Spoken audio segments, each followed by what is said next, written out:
Gente, algumas semanas atrás, eu comecei uma... Eu não intencionava começar uma série, pensava que não ia resultar numa série. Foi uma mensagem que eu intitulei Nova Aliança, o ministério que afasta a condenação e traz vida. Mas Deus me mostrou a importância de nós entendermos cada vez mais o fato de que nós somos gente da nova aliança. Existe uma confusão muito grande na cabeça das pessoas, na grande maioria das igrejas, em relação a essas duas alianças, a antiga e a nova. A antiga aliança e a nova aliança. Nós somos gente da nova aliança. Que susto, pensei que a mesa tinha sido arrebatada. Nós somos gente da nova aliança, não da antiga. A antiga aliança, segundo o que diz a Bíblia, ela ficou para trás, ela caducou. Nós estamos na nova aliança e a nova aliança não é uma continuidade da antiga. É uma nova aliança, é algo novo. Na palavra de Deus, no Antigo Testamento, Deus diz profeticamente: eis que eu faço coisas novas entre vocês. Quando vier o tempo certo, eu firmarei com vocês uma nova aliança. E nessa nova aliança, eu não mais ficarei lembrando, marretando, mastigando, remoendo as iniquidades de vocês, e dos seus pecados eu jamais me lembrarei. Isso não tem nada a ver com aquilo que preconizava a antiga aliança. Na antiga aliança, Deus disse para o seu povo: eu sou um Deus bom, um Deus misericordioso, porém, eu castigo o pecado dos pais nos filhos até a 4ª geração. Na nova aliança, há uma mudança radical.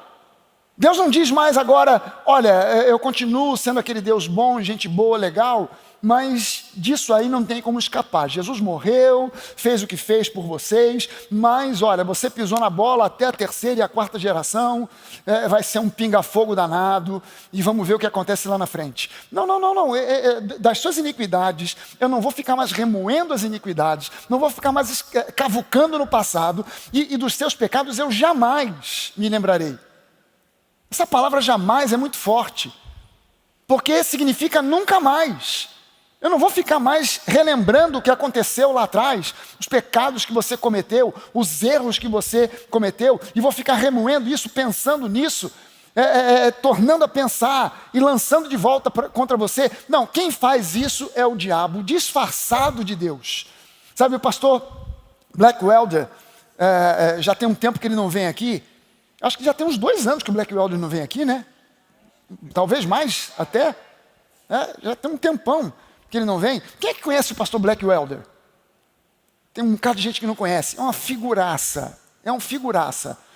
E o Blackwelder, ele disse uma vez aqui, não aqui, a gente ainda estava aqui na nova ele nunca veio, né? A última vez que ele veio, a gente ainda estava na sede antiga. E ele dizia o seguinte: o diabo entra na sua casa quando você não está lá, rouba o lanche que está posto na mesa e deixa um bilhete. Foi Deus quem levou. Aí a pessoa, quando chega, está faltando o seu lanche. Ah, foi Deus quem levou. Mas na verdade foi o diabo. O diabo nunca se apresenta para você como o diabo, sabia disso? O diabo nunca vai aparecer para você, ou nunca vai soprar um pensamento na sua cabeça, porque a Bíblia diz que ele lança dardos inflamados. E esses dardos inflamados são justamente pensamentos errados a respeito de uma série de coisas, de quem Deus é, de quem Jesus é, da obra de Jesus, da graça, de quem você é em Cristo. Ele vem lançar os pensamentos e ele nunca vai chegar para dizer: agora quem está falando contigo aqui é Satanás. Não. Ele vem, o apóstolo Paulo diz que ele se disfarça de anjo de luz. E ele vem com uma voz suave, doce, mansa. Assim te diz o Senhor: desta vez, filho meu, pisaste na bola com força demais. Esmagaste o tomate. Pisaste no balde e levaste junto. Desta vez, deu ruim para ti. Não tem remédio nem solução. Estou magoado, chateado com você. Eis que te viro as costas por pelo menos 6 meses. E a pessoa ouve aquele tipo de coisa e ela acredita. Porque a voz era uma voz que você jura que era Deus. Mas você consegue entender que Deus, Ele quando fala com você, jamais, por mais doce e suave que seja essa voz, Deus nunca fala com você o oposto, diferente, algo contrário àquilo que Ele já disse na sua palavra. Que a primeira fonte de direção que nós temos na nossa vida é a palavra. O Espírito Santo em nós, ele fala daquilo que Jesus já falou, ele não inventa a roda de novo, ele não olha para você para dizer alguma coisa diferente do que Jesus já disse, ou do que Deus já preveniu, já previu para nós. Então, quando a Bíblia diz que Deus prometeu que dos nossos pecados ele não mais se lembraria, o Espírito Santo não vem para remoer pecados, para acusar você de pecados ou para relembrar você de pecados. Quando o apóstolo João cita que Jesus disse isso, que o Espírito Santo seria enviado por ele, Jesus, e ele convenceria do pecado, ele diz, o Espírito Santo virá e vai convencer o mundo do pecado. Ele vai convencer o mundo do pecado. Ele não diz, ele vai convencer a igreja do pecado. Ele vai convencer o mundo do pecado. A igreja, o trabalho do Espírito Santo na igreja é convencer o cristão da justiça de Deus. Amém? É convencer o cristão de que o príncipe desse mundo já está julgado. Não será julgado algum dia, mas ele já está julgado, ou seja, o diabo é um ninguém, ele é um nada. A gente só precisa se conscientizar disso. O inimigo é um nada. E isso são conceitos que chegam a nós através da nova aliança, do entendimento da nova aliança, da visão da nova aliança, que é um ministério que afasta a condenação e traz vida. E o subtítulo dessa mensagem para hoje é Uma Aliança de Amor e Graça. A nova aliança é uma aliança de amor e graça. Amém? A antiga aliança era uma aliança de leis, era uma aliança da lei mosaica. A nova aliança é uma aliança de amor e graça. João, capítulo 3, versículos 16 e 17, isso aqui, gente, isso que você está vendo aqui na tela, João, capítulo 3, versículo 16, um dos versículos mais manjados e conhecidos, não é João citando uma coisa que ele pensou. Não, isso aqui é João descrevendo o que Jesus falou para Nicodemos. Isso aqui é a própria palavra de Jesus, conversando com Nicodemos. A Bíblia diz que Nicodemos veio procurar Jesus. Nicodemos era membro do Sinédrio, aquele senado judaico, formado por anciãos que conheciam profundamente as Escrituras, que conheciam a Torá. E um desses homens, Nicodemos, cara conhecido em todo Israel, famoso entre seu povo, respeitado, cara idôneo. Ele vem procurar Jesus de madrugada e ele vem com uma conversa e Jesus interrompe a conversa de Nicodemos. Não, a gente sabe que você veio de Deus e etc e tal. E Jesus dá um corte em Nicodemos dizendo, Nicodemos, você precisa nascer de novo. E entre as coisas que Jesus diz para Nicodemos, ele diz isso aqui: porque Deus amou tanto o mundo, que ele deu o seu Filho único, para que todo o que nele crê não pereça, mas tenha a vida eterna. Ele não disse porque Deus amou o mundo de tal maneira que, apesar de amar o mundo, ele enviou o seu Filho para trazer juízo. Não, ele amou o mundo de uma maneira tal que ele deu esse seu Filho para que todo aquele que nele crer não pereça, mas tenha a vida eterna. E Jesus diz mais para Nicodemos, ele diz, Deus enviou o seu Filho ao mundo não para condenar o mundo, mas para salvar o mundo por meio dele. Gente, a aliança mosaica, ou seja, a antiga aliança, ela não se compara com a nova aliança, que é a aliança na qual nós estamos inseridos. Você pode levantar uma das suas mãos e dizer isso? Eu sou parte da nova aliança.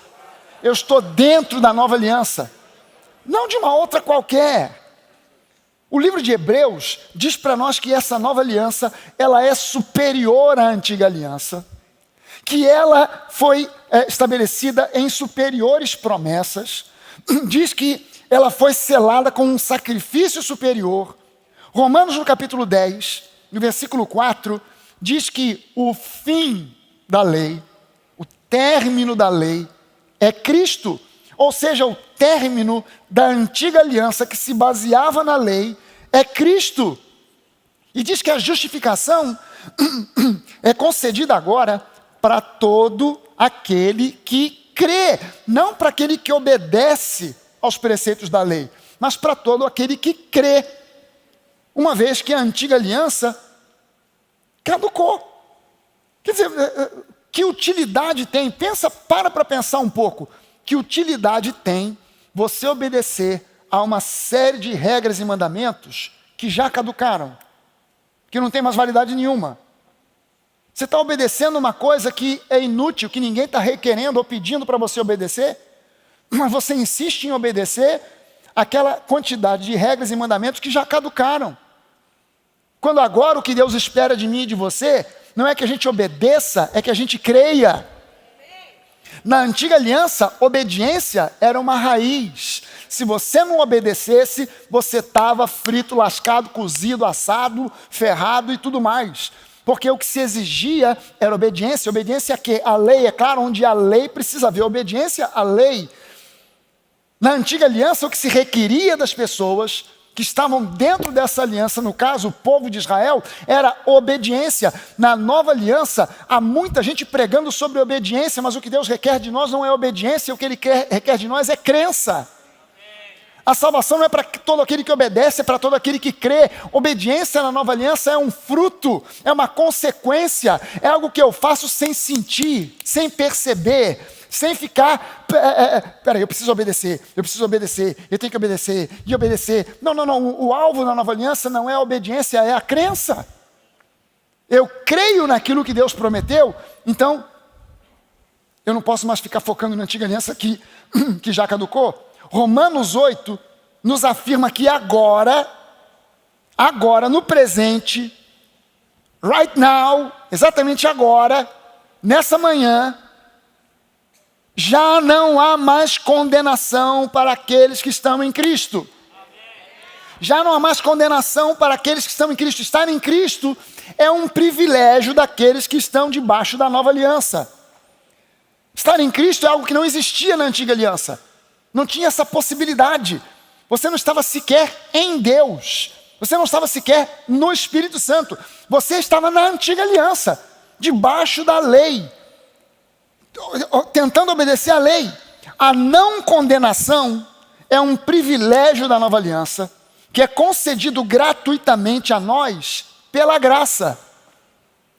O fato de você não ser condenado hoje, apesar de ser humano, de ter falhas e defeitos, é um privilégio da nova aliança que é concedido a você e a mim gratuitamente. Não por obras ou esforços, mas gratuitamente, e é concedido a mim e a você pela graça. Alguém diga amém a Deus por causa disso. 1 João capítulo 4, os versículos 9 e 10. João diz assim: Deus mostrou o quanto nos amou ao enviar o seu único Filho ao mundo, para que por meio dele nós tenhamos vida. Zoe. Essa palavra vida aqui, frequentemente no Novo Testamento, a palavra vida, quando aparece, não tem a ver com bios, que é a raiz grega que define vida biológica. Frequentemente, quando Jesus fala, quando João fala, quando os evangelhos falam sobre vida, o termo vida no grego é zoe, a vida, a natureza do próprio Deus. Quando ele diz aqui que Deus mostrou o quanto Ele nos amou ao enviar o seu único Filho ao mundo, para que por meio dele nós tenhamos vida, não é bios. Bios a gente já tinha antes de ter Jesus. Mas Ele enviou o seu Filho para que nós tenhamos zoe, a natureza, a vida do próprio Deus em nós. É nisto que consiste o amor. Não em que tenhamos amado a Deus, mas em que Ele nos amou e enviou o seu Filho como sacrifício para o perdão de nossos pecados. Gente, o apóstolo João, ele ficou conhecido. Se você for a qualquer seminário, se você for a qualquer escola bíblica, João, vão dizer para você que o apóstolo João, ele ficou tradicionalmente conhecido como o apóstolo do amor. E esse é um tema central nessa primeira epístola de João, o amor. Por isso ele ficou conhecido como o apóstolo do amor. Olha só a trajetória de João, de filho do trovão para o apóstolo do amor. Olha a trajetória de João, pavio curto para um apóstolo do amor. Veja bem a trajetória de João. Alguém que estava louco para mandar vir fogo do céu, para destruir, queimar, consumir, derreter Samaria, para um apóstolo do amor. Foi uma trajetória de transformação. Uma trajetória de uma vida transformada. De alguém que era um cabeça quente, estouradinho, metido a espiritual, e que vai numa trajetória se transformando agora no apóstolo do amor. E a primeira epístola de João, o tema central dessa primeira epístola é exatamente o amor.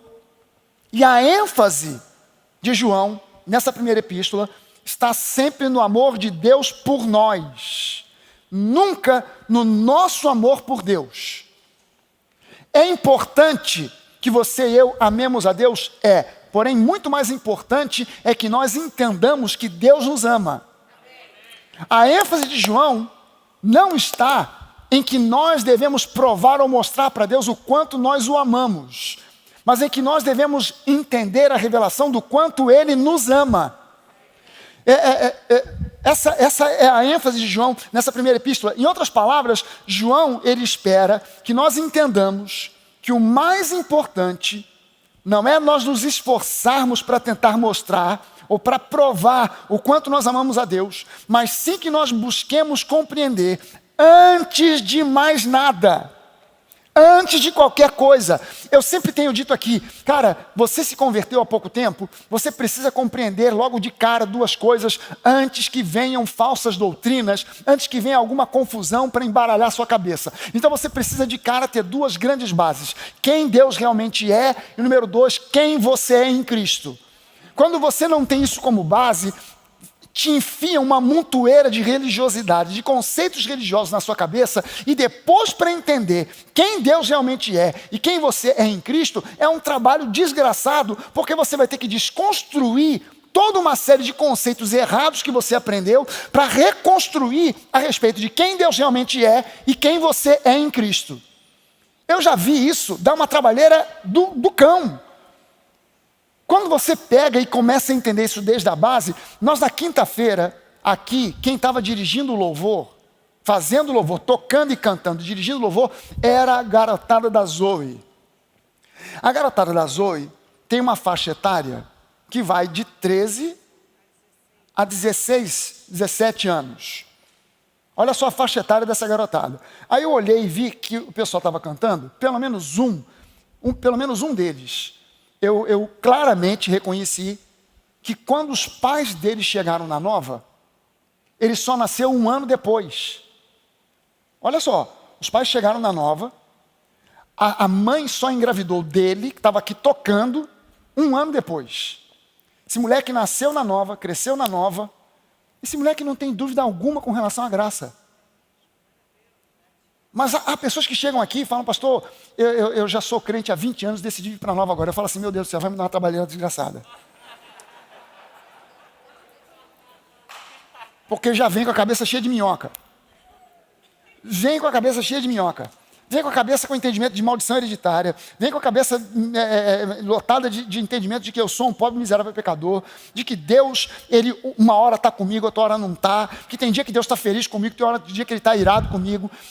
Tem dia que Ele me abençoa, tem dias que Ele me castiga. Para desfazer essas coisas na cabeça da pessoa, não é uma trabalheira danada. A pessoa às vezes ela fica meio assim: estou indo para a igreja.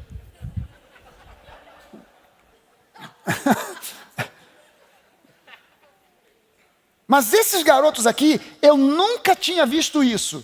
Eu já vi igrejas pegar turma de pré-adolescentes e adolescentes para fazer apresentação para os pais tirar foto. Sabe como é? Os garotos não sabem tocar direito, também não cantam nada, mas bota ali, faz aquela bandinha, e os pais tudo orgulhosos tirando foto do filho. O que estava acontecendo aqui não era nada disso. Era um grupo de adolescentes e pré-adolescentes que poderia tocar aqui num domingo pela manhã, num domingo à noite, dirigir a igreja em louvor, porque eles estavam aqui adorando a Deus. Eu nunca tinha visto isso. Com músicas que eles estão compondo. Se você ouvir as músicas que essa galera de 13, 14 anos está compondo, você vai falar: não é possível, isso é uma pessoa que já tem pelo menos 20 anos de igreja. Porque é uma letra com maturidade, com entendimento profundo. Mas por quê? Porque eles nasceram ou então começaram a ouvir sobre graça ainda muito pequenininhos. Então agora para eles não tem dificuldade. Mas e o pai e a mãe? Estão aprendendo com os filhos. Porque o filho chega em casa e fala assim: pai, não é nada disso não, hein? Isso não é assim não que funciona não, hein? Olha só o que diz a Bíblia. Aí o pai e a mãe depois vem perguntar para mim, pastor Fragalho, meu filho falou, não, seu filho está com razão. Não é possível aquela criança. E aí, pois é, já está sabendo mais que o pai e a mãe. Porque para desconstruir muitas vezes é uma trabalheira danada.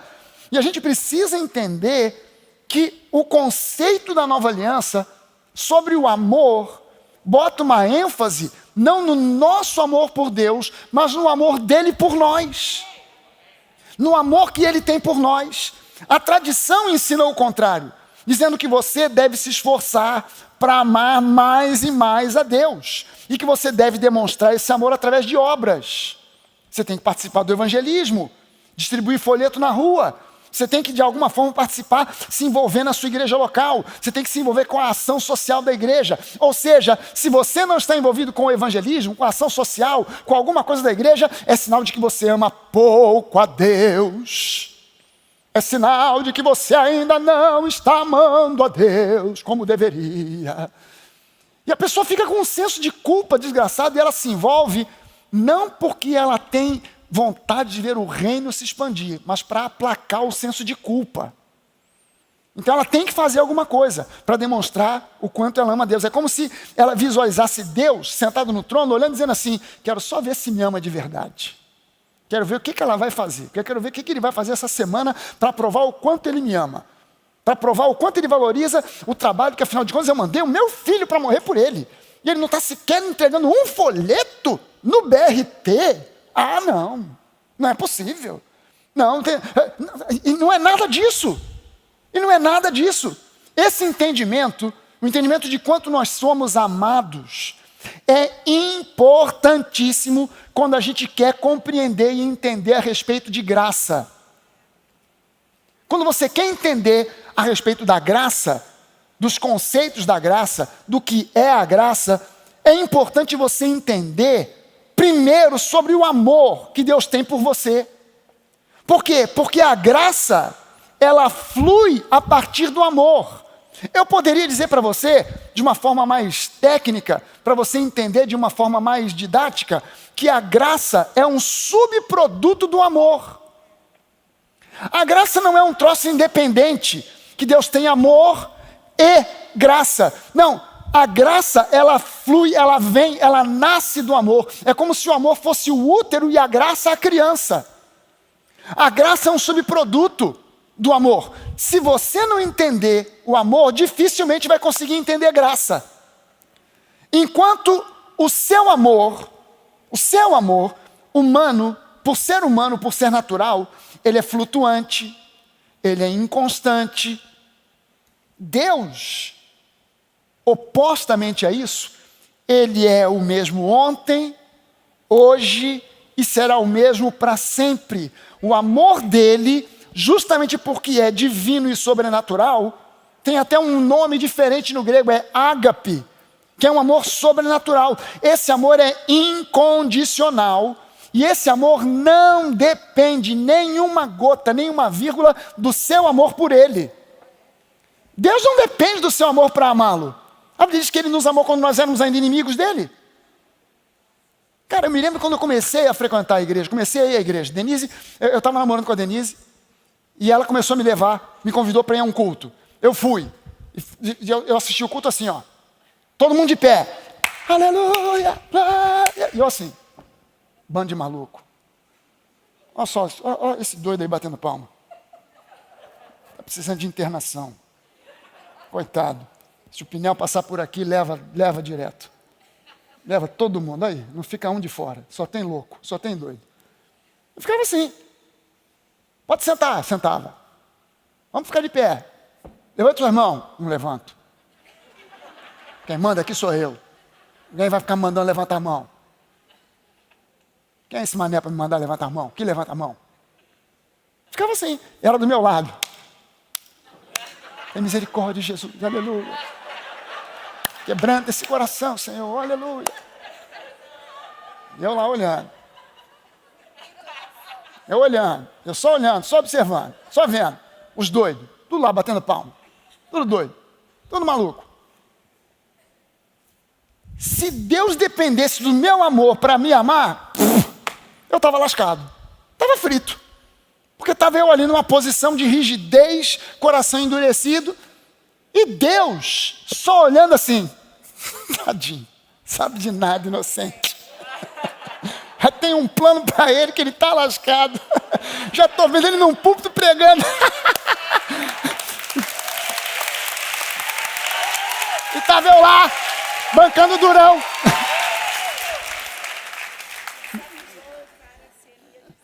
A Denise está lembrando aqui que teve um dia, tinha um cara assim em pé atrás de mim, desse tamanhão. Parecia, aliás, parecia não, ele era jogador de waterpolo.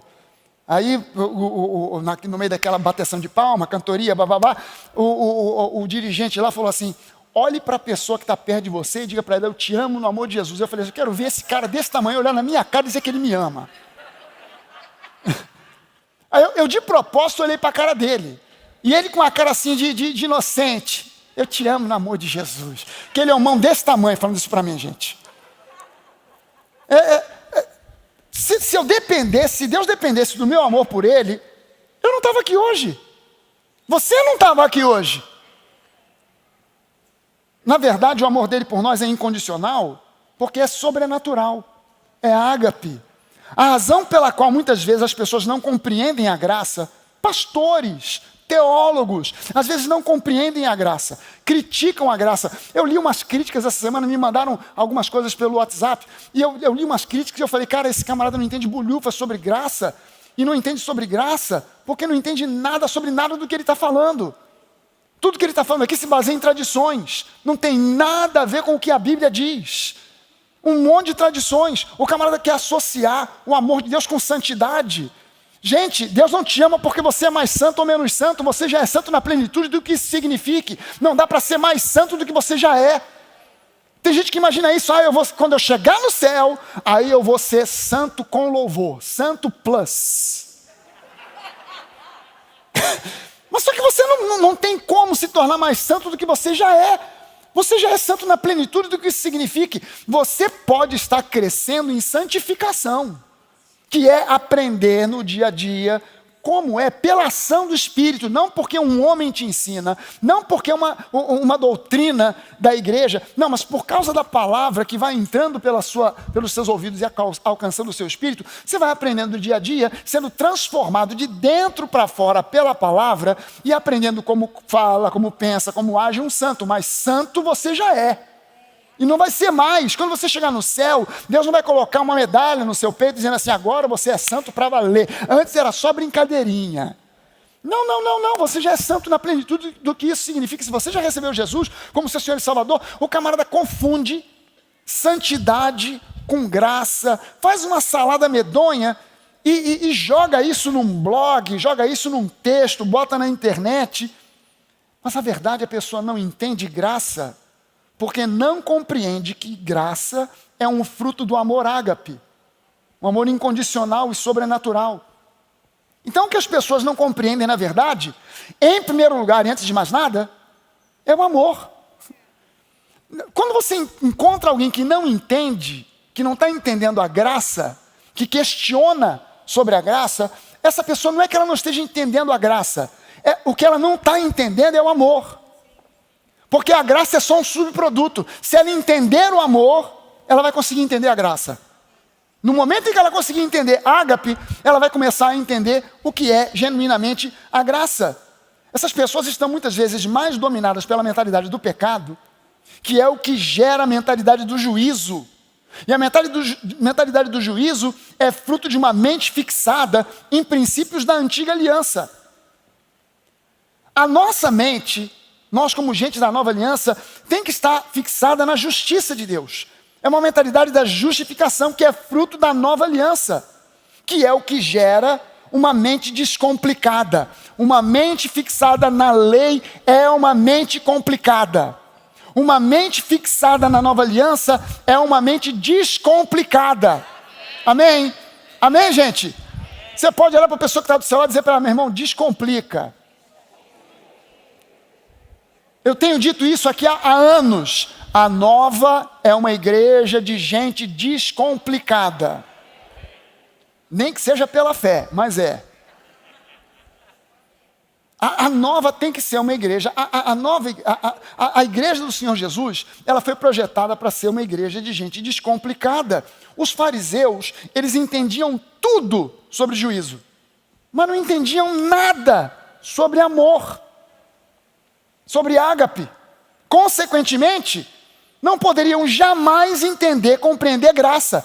Como é que vai compreender graça sem entender ágape? Como é que vai compreender graça sem entender sobre amor? Então eles estavam sempre tentando pegar Jesus em algum erro teológico relacionado com a lei, que desse a eles base para acusar Jesus de heresia. Eles nunca recorriam a um pensamento relacionado com ágape. Eles sempre tentavam recorrer a um pensamento relacionado com a lei.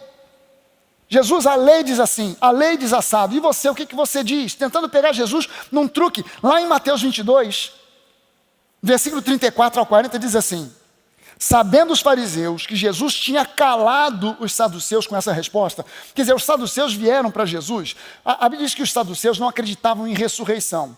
Aí perguntaram para Jesus: Jesus, olha só, seguinte caso hipotético, uma mulher casou, o marido morreu, ela ficou viúva. Ela casou de novo, o marido morreu, ela ficou viúva. Aí ela casou de novo, e aí veio o dia da ressurreição. Na ressurreição, de quem ela é esposa? Do primeiro, do segundo ou do terceiro? E aí Jesus fala assim: vocês desconhecem, são essas bestas quadradas, porque vocês desconhecem o poder de Deus e as Escrituras. Porque na verdade, na ressurreição não se casam nem se dão em casamento, são como os anjos. Deu um cala-boca nos caras, os caras ficaram saindo dali meio zonzo. E aí, sabendo os fariseus, tomando notícia de que Jesus tinha calado a boca dos saduceus com essa resposta, se reuniram novamente para interrogá-lo. E um deles, escolheram um, quem é o especialista na lei aqui, para dar um nó nesse Jesus? Ah, é o fulano de tal aqui. Pegaram um cara, o especialista na lei. Especialista. Agora tem essa parada de especialista. Eu vou na igreja de fulano de tal porque lá o pastor é especialista. Cara, pegaram aqui um especialista na lei para interrogar Jesus, que tentou apanhar Jesus numa armadilha com a seguinte pergunta: mestre, qual é o mandamento mais importante da lei de Moisés? Tentou dar um nó. E aí Jesus respondeu: ame o Senhor seu Deus de todo o seu coração, de toda a sua alma, de todo o seu entendimento, de toda a sua mente. Esse é o primeiro e o maior mandamento, mas não é o único, porque tem um outro que é tão importante quanto esse. O segundo, que é tão igualmente importante quanto esse, é: ame o seu próximo como a si mesmo. Toda a lei e todas as exigências dos profetas se baseiam nesses dois mandamentos. Gente, o detalhe que cria uma dificuldade para muitos terem uma compreensão do que Jesus dizia e fazia é que os evangelhos mostram um período de transição entre a lei e a graça. Então, os fariseus pediram a Jesus uma resposta relacionada com a lei. Então, Jesus mostrou como é que a lei devia ser cumprida, compreendida e cumprida no seu nível real, não no nível em que os fariseus colocavam, dando um jeitinho. Vocês querem saber qual é o maior dos mandamentos? Na verdade, não é o maior, são dois. O primeiro deles, você tem que amar a Deus de todo o seu coração, de toda a sua alma, de todo o seu entendimento. Ou seja, é um amor que é espiritual, é emocional e é racional. E você tem que amar com toda a potência que possa haver no seu espírito, na sua alma, nos seus sentimentos e também na sua mente. E além disso, tem um segundo que está atrelado a esse, e que não dá para você desencaixar do primeiro, que é amar o seu próximo como a si mesmo. Toda a lei e os profetas dependem desses dois, estão pendurados nesses dois mandamentos. Ou seja, Jesus tentou mostrar para os caras o seguinte: toda a lei e os profetas dependem de ágape. Aí os caras ficaram com um nó na cabeça, porque entre todos eles, essa lei, Jesus apresentou para os fariseus o que dizia a lei de Moisés.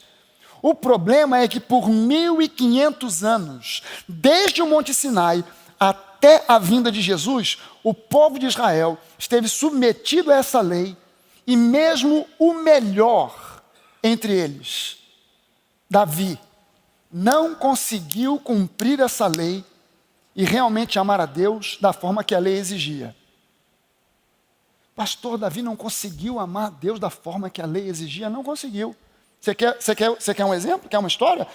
Para você se desiludir com essa imagem de uma perfeição em relação a Davi? Davi cobiçou a mulher que era esposa de um outro cara. E não só cobiçou, como usou o seu poder e autoridade como rei para trazer essa mulher para o palácio e rolou. Essa mulher engravidou e ele ficou com uma batata quente na mão. Como é que eu vou resolver isso agora? A mulher engravidou. O marido está na guerra. Então está na cara que não pode ter sido ele, não poderia ser ele o pai. Já sei, tem uma solução. Eu vou mandar o marido dela, Urias, sair da frente de batalha e vir aqui para passar pelo menos uma noite com ela. Porque lá na frente, quando a barriga começar a aparecer, ela vai poder dizer, isso aí foi fruto daquela noite que você veio do campo de batalha, que Davi te deu uma folga, e você veio e a gente ficou junto, e etc e tal, e eu engravidei. Aí Urias vem e ele fala, não estou entendendo, o que eu estou fazendo aqui? Não, Urias, estou te dando um dia de folga para você ficar junto com a sua mulher. De jeito nenhum. Eu vou ficar aqui, tendo folga, tendo relações com a minha esposa em casa, enquanto os meus companheiros estão lá no frente de batalha, de jeito nenhum, pode me mandar de lá. E não foi para casa, dormiu na escadaria do palácio. Aí Davi olhou para aquilo e falou assim, meu Deus do céu, deu mais ruim do que eu imaginava. Já sei o que eu vou fazer. Já sei. Pegou e escreveu uma carta. Nessa carta ele dizia o seguinte, quando a batalha estiver rolando e estiver assim no auge da batalha, eu não quero que ninguém esteja ao lado de Urias para defendê-lo. Deixa o cara sozinho. E entregou essa carta, que era uma sentença de morte, para o próprio Urias levar para o comandante. Urias não leu a carta, mas ele levou nas suas próprias mãos a sentença da sua própria morte. Entregou para o comandante leu, não entendeu nada provavelmente, mas cumpriu a ordem que Davi deu. Davi amou Urias como a si mesmo, hein? Era isso que ele faria com ele mesmo. Foi isso que ele pensou. O que eu faria comigo mesmo se eu estivesse no lugar de Urias? O que eu faria se eu fosse o rei e eu fosse Urias? Eu faria isso, mandava ele para o campo de batalha para morrer. Era isso que Davi faria? Amando a Urias como a si mesmo? Pois é, nem mesmo Davi conseguiu cumprir. O Davi que era um homem segundo o coração de Deus, o melhor entre todos eles, não conseguiu amar a Deus na forma que a lei exigia. Por quê? Porque a lei não te capacita para amar a Deus. A lei só te capacita, ela só mostra a você o quão insuficiente você é. Não só para amar a Deus, mas também para obedecer a Deus dentro do padrão que a lei estabelece. Não dentro do padrão humano que você imagina. No legalismo, não existe possibilidade de você crescer em amor. No legalismo, só existe possibilidade de você crescer em legalismo. Por isso, mediante a revelação da graça, João vai nos dando a noção de que o mais importante não é o quanto nós amamos a Deus, mas sim entender o quanto Ele nos ama. Entender o quanto Ele nos ama. 5 vezes no Evangelho de João, o Evangelho de João se refere a João como o discípulo a quem Jesus amava. 5 vezes. É o número da graça. Aliás, o nome João, Yohanan, significa graça. E João, ele 5 vezes, ele cita que João era o discípulo a quem Jesus amava. Quando eu olhava para isso antigamente, eu pensava assim, caramba, Jesus amava mais João do que aos outros 11. Até que eu percebi que quem escreveu isso foi o próprio João. Cara, você sabe que a Bíblia diz assim, lá no Antigo Testamento, que Moisés era o homem mais manso, mais tranquilo, mais gente boa de toda a sua geração. Aí um dia eu me toquei que quem escreveu aquilo foi Moisés. Ele escreveu a respeito dele próprio. E João escreveu isso a respeito dele próprio, o discípulo a quem Jesus amava. Mas é claro que Jesus amava a todos os seus discípulos na mesma medida. Só que João tinha um entendimento diferente dos outros discípulos. Ele tinha uma revelação, uma compreensão no seu espírito de que antes de mais nada, antes de qualquer coisa, apesar de qualquer coisa, apesar de qualquer defeito que ele, João, tivesse, Jesus o amava. Era uma revelação que João tinha, por isso ele falava, o discípulo a quem Jesus amava. Jesus amava a Pedro? Com certeza. Jesus amava a Judas? Com certeza, mas João tinha consciência, Jesus me ama. Eu tenho defeitos, eu sou um cara esquentado, já tentei mandar fogo sobre Samaria, mas apesar desses meus defeitos, Jesus me ama. João tinha consciência disso, algo que os outros discípulos ainda não tinham. Você também precisa dessa revelação. Nós precisamos dessa revelação, o quanto Deus nos ama. Amém, gente? A gente tem uma música que a gente canta aqui, como Deus me ama, Deus nos ama.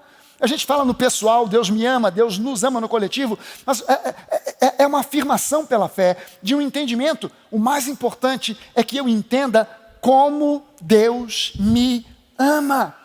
Você e eu precisamos dessa revelação e passar a viver diariamente essa revelação. Você precisa dizer, declarar em alto e bom som, eu sou um filho, eu sou uma filha a quem Deus ama. Você pode declarar isso em alto e bom som agora, eu sou um filho ou uma filha a quem Deus ama. Você pode dizer, eu sou um discípulo ou uma discípula a quem Jesus ama. Essas são verdades que vão trazer prosperidade e cura para a sua alma. Gente, a igreja botou uma ênfase muito grande durante muito tempo numa coisa chamada cura interior. O que era cura interior? Psicologia espiritualizada. Ou espiritualidade psicologizada. Mas você quer cura? Você quer cura interior? Você quer cura de trauma? Você quer cura de complexo? Você quer cura de qualquer coisa da sua alma, dos seus sentimentos, para os traumas, coisas do passado? Você precisa de uma revelação do quanto Deus te ama. Isso produz prosperidade e cura de alma. Quando você entende, é exatamente simples assim. Quando você entende o quanto Deus te ama, o trauma sai. Quando você entende o quanto Deus te ama, o complexo vai embora. Quando você entende o quanto Deus te ama, a sua alma é curada, os seus sentimentos são curados. Romanos capítulo 5, dos versículos 1 a 5, diz assim, justificados, pois, mediante a fé, não mediante obras, nós temos paz com Deus, por meio do nosso Senhor Jesus Cristo, pelo qual nós obtivemos também acesso, pela fé, a essa graça, na qual nós estamos firmes. E nos gloriamos na esperança da glória de Deus. E não somente isso, mas também nos gloriamos nas tribulações, sabendo que a tribulação, o problema, a luta, a dificuldade produz perseverança. A perseverança produz experiência. E a experiência produz esperança. Ora, essa esperança, elpis, uma expectativa alegre de coisas boas, não nos deixa decepcionados. Por quê?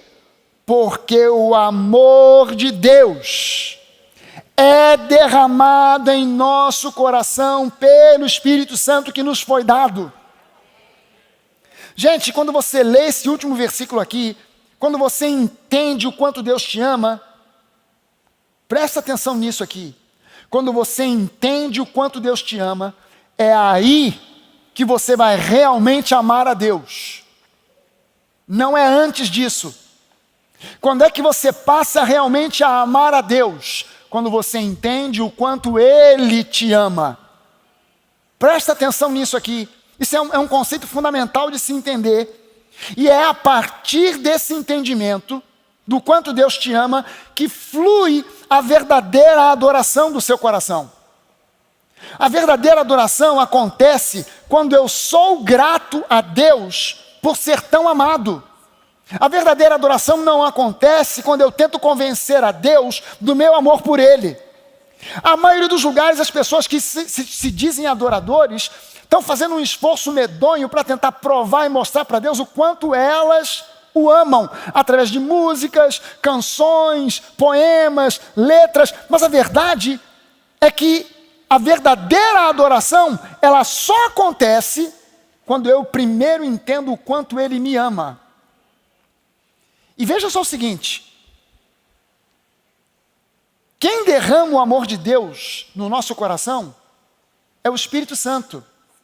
Ou seja, você não nasce com isso. Você não vem de fábrica. Isso não é uma coisa que já vem de fábrica.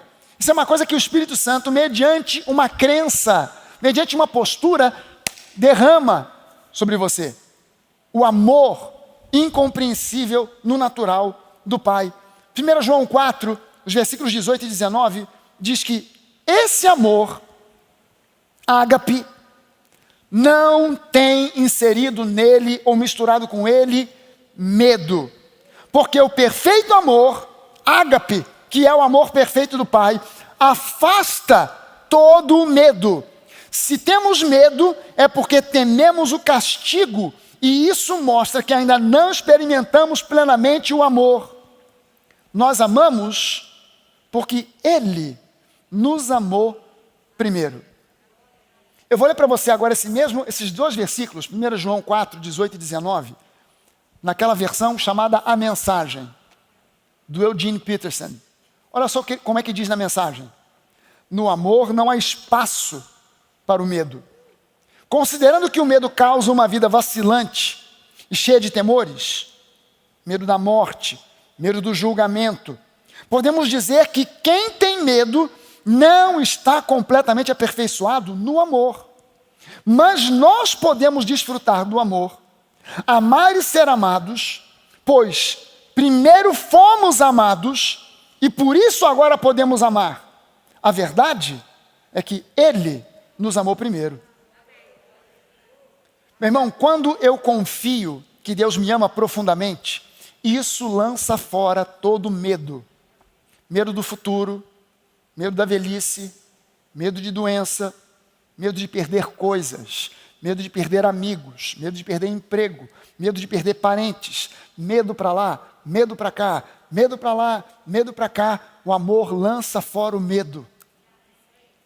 O genuíno amor ágape, por ser sobrenatural, ele lança fora o medo. O medo é uma arma do diabo para tentar tirar de você a revelação de que Deus te ama.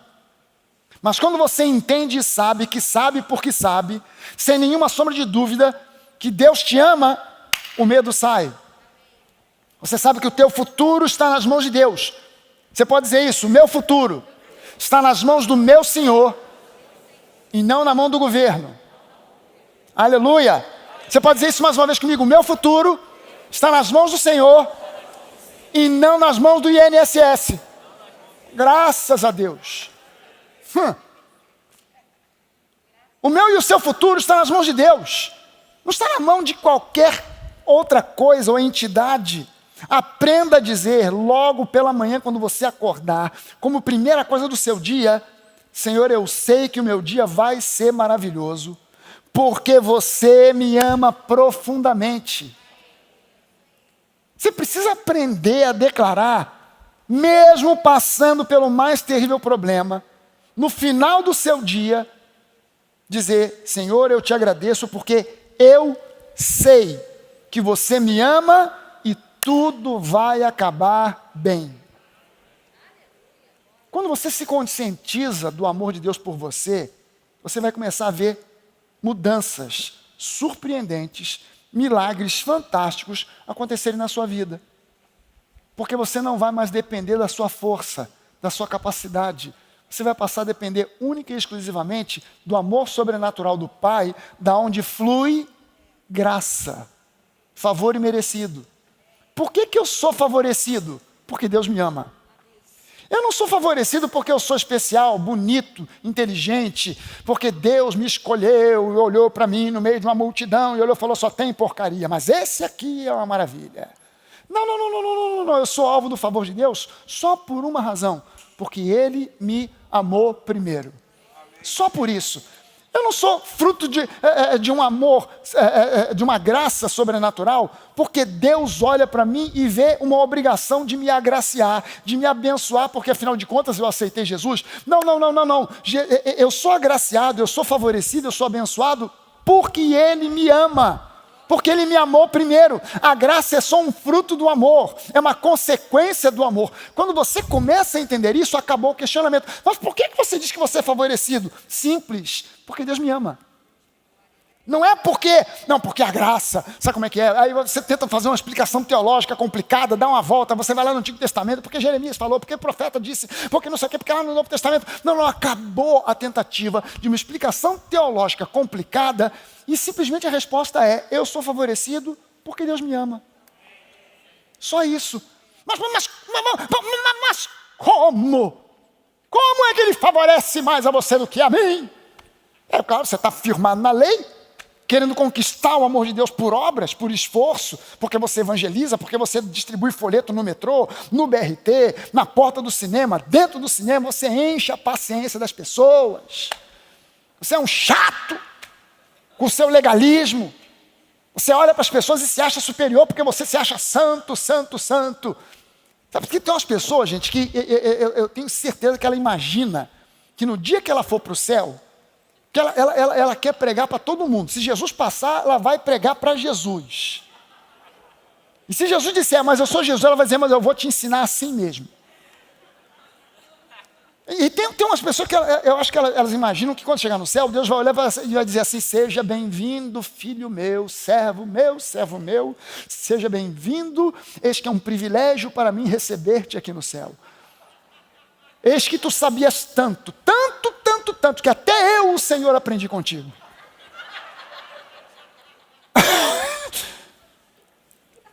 Cara, a única coisa que eu quero ouvir quando eu chegar lá em cima é, pode entrar, servo bom e fiel, filho amado.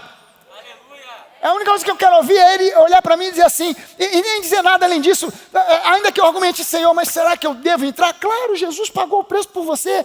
Senhor, mas eu tive tanto defeito. Cala a boca, pode parar, entra, vai entrando, já tem uma festa lá te esperando, a festa já começou, a música já está bombando, Jesus já está lá te esperando, o que você está fazendo aqui do lado de fora? Amém, gente? Amém? Vamos ficar de pé.